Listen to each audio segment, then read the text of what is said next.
미녀와 순정남 32화가 방송되었습니다.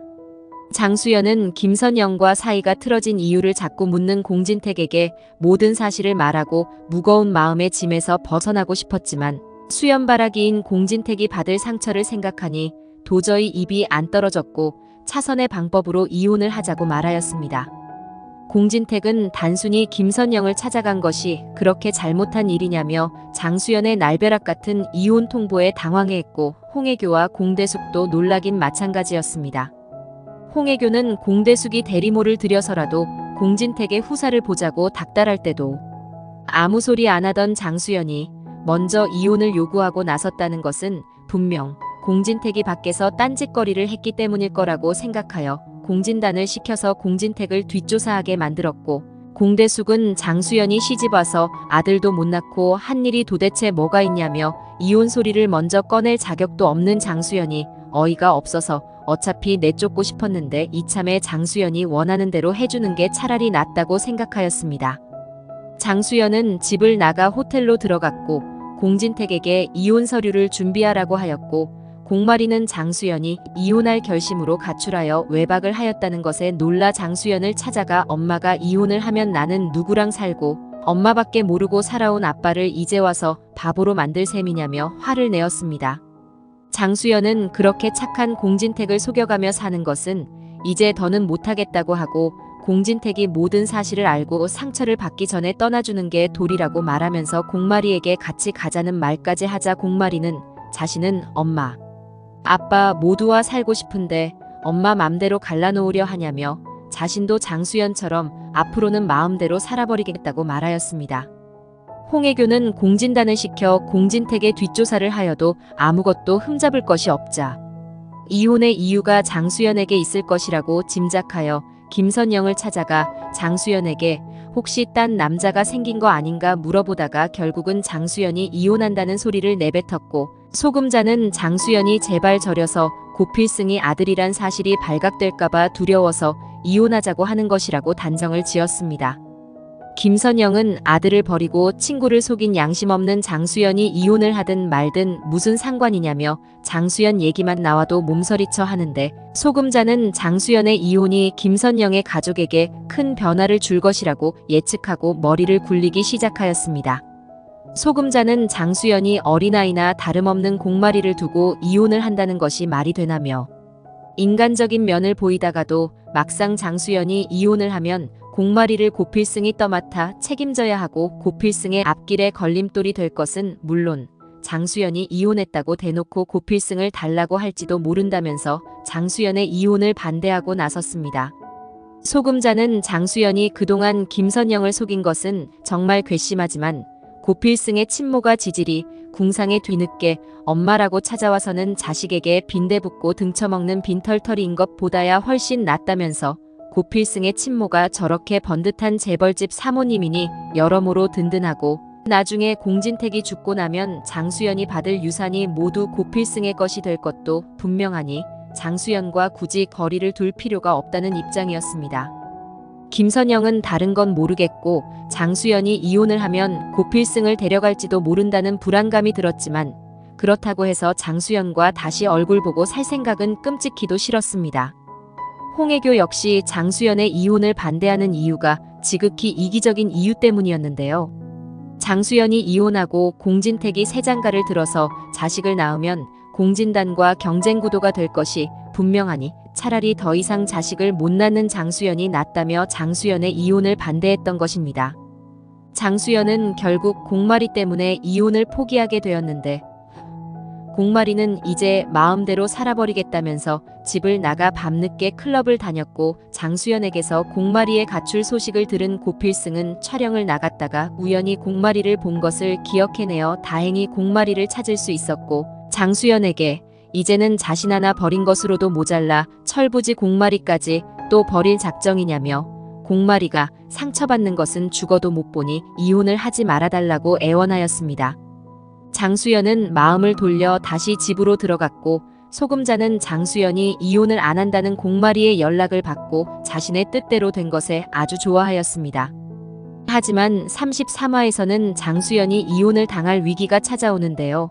홍혜교는 손톱가기를 찾으러 장수연의 방에서 서랍을 뒤지다가 우연히 아기 사진 한 장을 발견하게 되었고, 친구들이 고필승의 사진일 것이라고 말한 것에 놀라 김선영을 찾아가 확인을 하였는데, 김선영이 필승이 사진을 왜 네가 가지고 있냐며 의아해함으로써 홍혜교의 의심이 본격적으로 시작되어 김선영의 말 한마디에 장수연의 운명이 달리게 되었습니다. 한편 김지영은 이순정 할머니 때문에 당혹스러운 일을 겪는데요. 이순정은 김지영의 폰으로 고필승과 연락을 주고받으면서 절친한 사이가 되었고, 고필승은 서울 지리를 잘 모르는 김지영을 대신하여 이순정에게 서울 구경을 시켜주었습니다.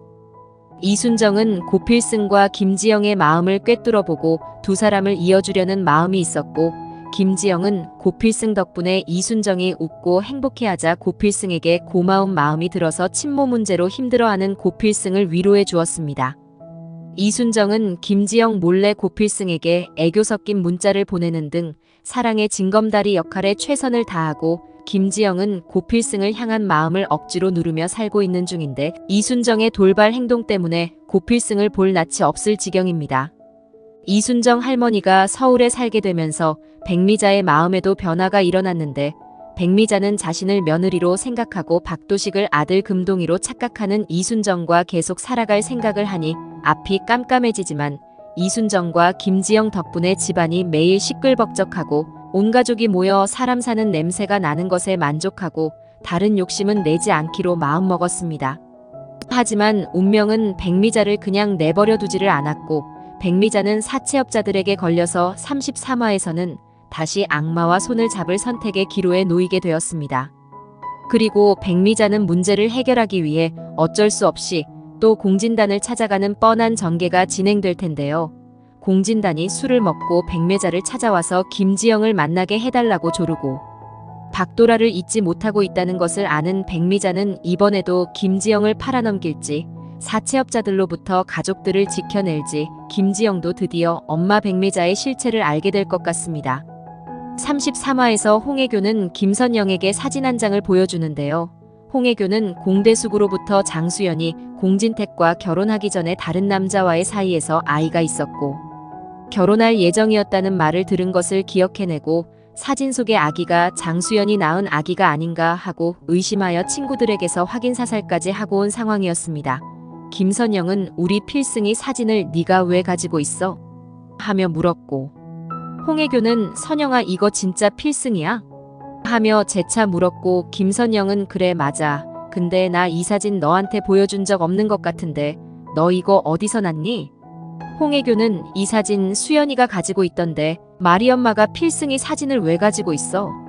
김선영은 그제서야 홍혜교가 무엇을 의심하는지 눈치를 채고 말 한번 잘못하다가는 장수연의 운명이 갈린다는 생각이 듭니다.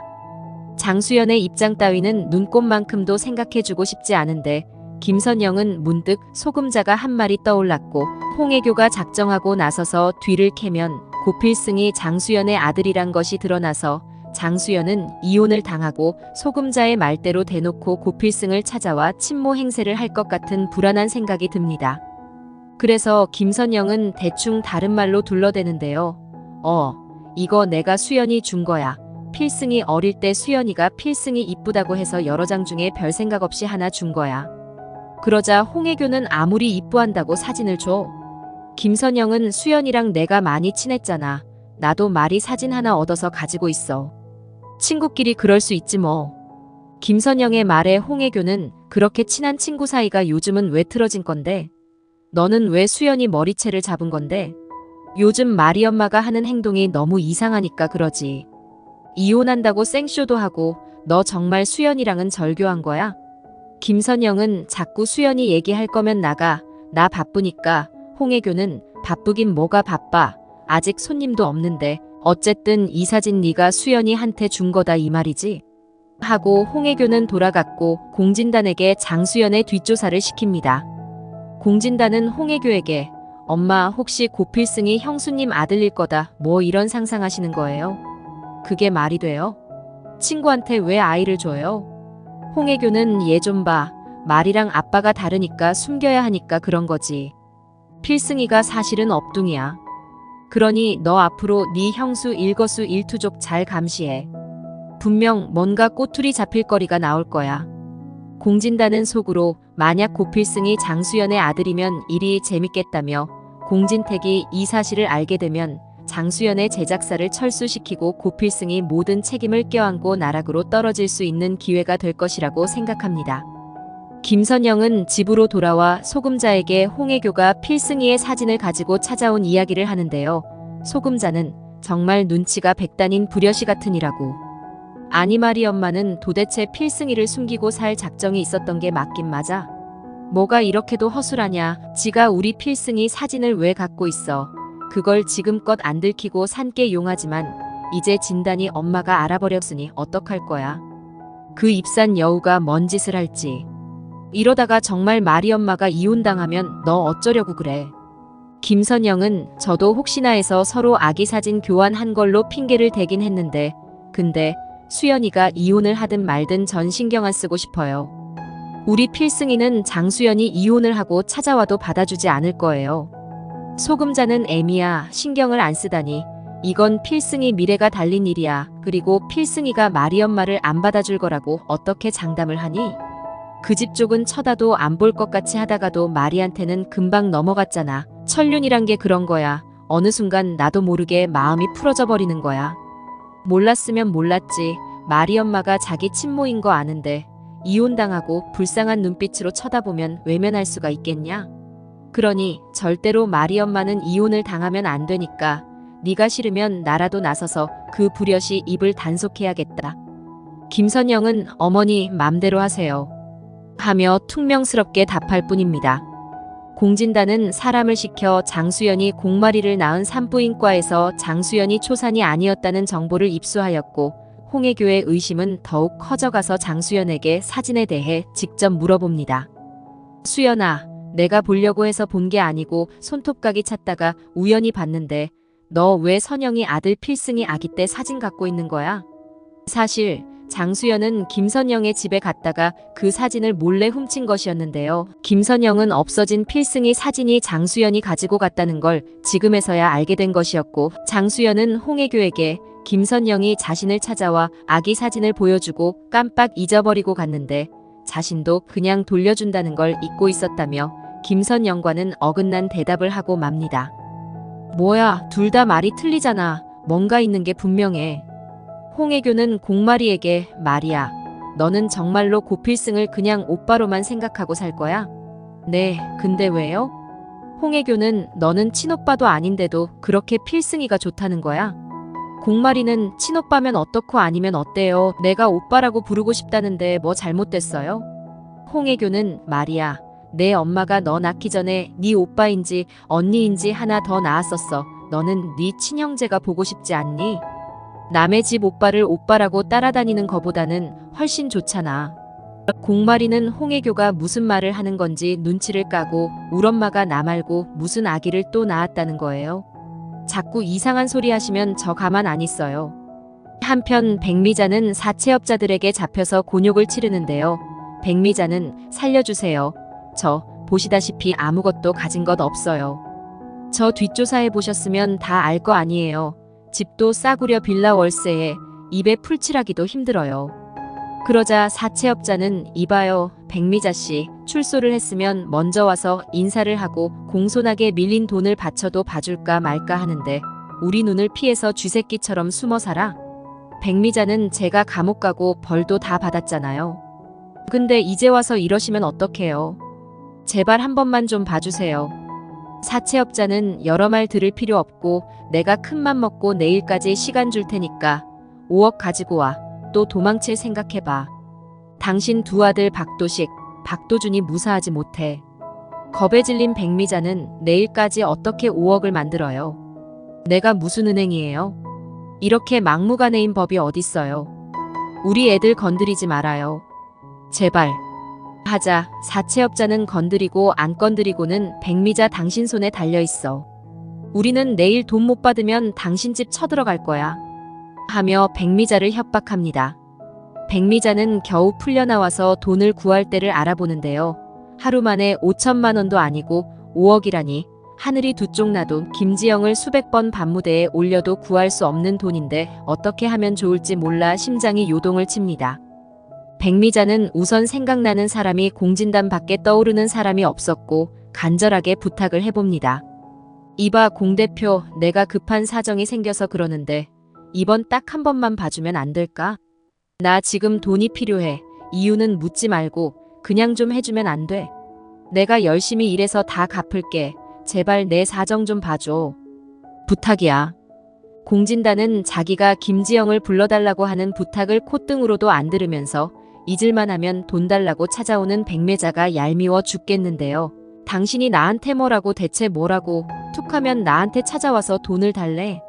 나한테 돈 맡겨놨어요? 아나, 진짜 어이가 없네. 백미자는 이거 나만 살자고 하는 거 아니야.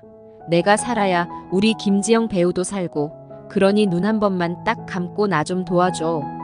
공 대표가 나 안 도와주면 나도 죽고 우리 김지영 배우도 죽어. 제발 돈 좀 빌려주라. 나 박도라 엄마야. 박도라를 아직 못 잊었다면서 그러면 도라 엄마인 나한테 이러면 안 되잖아 하며 사정을 하였고 공진단은 또 그놈의 박도라 타령. 난 백 대표한테 쓸 돈 없으니 나가요. 백미자는 결국 헛걸음으로 집으로 왔고 식구들을 보니 밥이 넘어가지 않습니다. 이순정은 저 뺑떡 어멈이 혼자 뭘 처먹고 다니느라 입맛이 없는겨. 남편과 자식 새끼들은 뼈 빠지게 일하고 라면이나 먹는데 넌 맨날 어딜 쏘다니면서 우리 몰래 스테이키라도 썰고 다니는 거냐? 금동아 내일 당장 이 뺑떡 어멍이랑 이혼해라. 백미자는 이순정이 야단을 치는데도 멍하게 딴 생각만 하고 박도식은 엄마 무슨 일 있어? 식사도 안 하고 말도 안 하고 왜 그래? 하며 걱정을 합니다. 공진단은 백미자가 와서 애원한 것이 찜찜해서 백미자의 집을 찾아오는데 김지영이 퇴근길에 고필승과 다정이 얘기를 하는 것을 목격하고 심기가 불편해져 옵니다. 김지영은 고필승을 만날 때마다 이순정을 데리고 가서 즐거운 시간을 가졌는데요. 고필승은 입담도 구수하고 맘씨도 좋은 이순정 할머니가 너무 푸근하고 할머니 덕분에 김지영이 자신을 억지로 밀어내지 않아서 행복합니다. 고필승은 김지영에게 내가 항상 지영씨 옆에 있다는 거 잊지 말고 내 도움이 필요하면 언제든지 연락해요 라고 하면서 앞으로 김지영이 겪게 될 위기를 고필승이 해결해 줄 거라는 예상을 하게 만듭니다. 둘이 또 붙어 있어? 아씨, 어떻게 해야 돼? 공진단은 두 사람의 모습을 보고 자신이 김지영을 이대로 고필승의 여자로 둘 수는 없다는 경쟁 심리가 다시 일어납니다. 공진단은 백미자를 만나려던 마음이 싹 달아나서 집으로 가버렸고 백미자는 결국 돈을 구하지 못해서 사채업자들이 집으로 쳐들어오고 말았는데요. 왜 돈 안 갖고 와? 내가 시간을 그만큼 줬는데 지금 한가하게 밥이나 처먹고 놀고 있는 거야? 백미자는 돈이 있어야 갖다 주죠. 여기까지 찾아오면 어떻게 해요? 마침 밥을 먹던 이순정은 아니 이것들은 웬 잡것들이요? 너희들은 애미애비도 없냐? 어디 신발도 안 벗고 들어와서 지랄을 하는겨? 하자 사채업자는 이 할머니는 또 뭐야? 할머니는 밥이나 드셔 하고 밀쳐냈고 김지영은 쓰러진 이순정을 부축합니다. 백미자는 이거 봐요. 우리 이렇게 가난하게 사는데 돈이 어딨다고 그래요? 사채업자는 돈 못 갚으면 장기라도 하나씩 빼서 갚아야 할 것 아니야 하며 백미자의 손을 끌어 강제로 신체 포기각서에 도장을 찍게 합니다. 김지영은 도대체 왜들 이러신대요? 신체 포기각서라니요. 사람 간의 말로 해결하지 못할 일이 뭐가 있다고 이러신대요. 사채업자는 아가씨 쓸만하네. 왜? 엄마 대신해서 빚 갚아주게. 아가씨 엄마가 돈 못 갚으면 아가씨 몸은 더 이상 아가씨 것이 아니요. 그러니 다들 내일까지 돈 5억 안 가지고 오면 우리는 우리 식대로 일할 것이니까 그리 알아. 하며 횡포를 부립니다. 백미자는 모든 걸 포기하고 두려움에 떨고 있고 김지영은 이 일을 고필승에게 부탁을 해야 하나 갈등을 하는데 갑자기 백미자에게 공진단이 만나자고 연락이 옵니다. 백미자는 공진단을 만나러 나갔고 공진단은 백 대표가 필요한 돈이 정확히 얼마예요? 백미자는 5억이 필요해. 해줄 것 아니면 날 부르지 마. 나 지금 다른 생각할 시간이 없어. 공진단은 그럼 내가 5억 주면 뭐든지 할 거예요?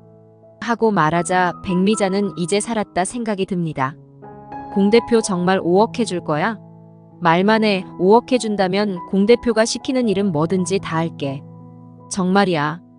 공진단은 그럼 고필승과 김지영 두 사람 무조건 끊어놔요. 그리고 김지영 씨와 내가 만날 수 있게 앞으로 무조건 협조해요. 백미자는 알았어. 하지만 공 대표도 약속해.